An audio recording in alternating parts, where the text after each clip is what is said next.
ப்ரெஷராக இருந்தாலும் சரி, ladies period பிரச்சனை எதுவாக இருந்தாலும் சரிங்க, டாக்டர்ஸ் உடனே மாறி உடனே அதை விட வேகமாக சரியா விட உடனே வேலைப்படுதல் மற்ற இதுகள்லாம் வந்து பீரியட்ஸு இதெல்லாம் வந்து ஈஸியாக மாறும். ஈஸியான மெத்தட்ஸ் எல்லாம் நிறையா இருக்குது. நம்மளால் சேர்ந்து ஒரு குடும்பமாக சேர்ந்து மற்றவங்களுக்கு சொல்லுவோம், அவ்வளோ உணர்வோம் சரிங்களா. அதனால் வந்து நீங்கள் எந்த மாதிரி பிரச்சனையாக சொல்லுங்கள், நிறைய குணமாகும். இது எப்படின்னா நம்ம எப்படி குரூப்பாக எப்படி அமைக்கிறது, எல்லாரும் கொண்டு போய் சேர்ந்தது எப்படி நீங்கள் யோசிங்க.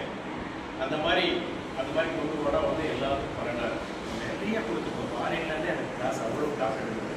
அங்கே போகிறதுக்கு அதுக்கான வாய்ப்பு இருக்குது, வாரத்துக்குனால அது போகிறதுக்கான வாய்ப்பு இல்லாமல் இருக்குது. அதனால் வந்து நீங்கள் ஒவ்வொருத்தருக்கும் சுகரம் சொல்ல பயப்பட வேண்டிய அவசியமே இல்லை. எந்த நோயாக இருந்தாலும் பயப்பட வேண்டியது. கால் எடுத்து சவாலாக எடுத்து நான் பண்ணியிருக்கேன்.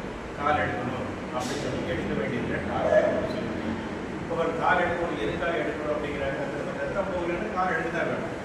அதை கட் பண்ணுவாங்க. ரத்தத்தை நம்ம அங்கே ஓட்டின்னு இருக்குது. அதுக்கு தான் நம்ம சில பயிற்சிகள் இருக்குது. 10 நாள் 15 நாள்லேயே அந்த பயிற்சிகள் வேலை செய்ய ஆரம்பிச்சு. அந்த ரத்தம் கெட்டியாக இருக்குது. கெட்டியாக இருக்கிற ரத்தம் இந்த லங் ப்ரீத்திங் வழியாக அப்படியே ஃபில்டராகி லூஸ் ஆகும். தண்ணி மாதிரி ஆயிடுச்சுன்னா அது கீழே இறங்க ஆரம்பிக்கும். இப்போ எப்படின்னா நம்ம தீப்புனாலெல்லாம் ரத்தம் சுண்டி போகிற ரத்தம் வந்து கம்மியாகிடும். அப்போ அதை வந்து இழக்குன்னா அந்த ரத்தம் வந்து விரிவடைஞ்சு நம்ம எல்லா பக்கமே ரத்தம் போகிறப்போ கால் எடுக்க வேண்டிய அவசியம் இல்லைன்னு டாக்டரே சொல்கிறாங்க. இந்த டாக்டர் கூட ஃபாலோ பண்ணி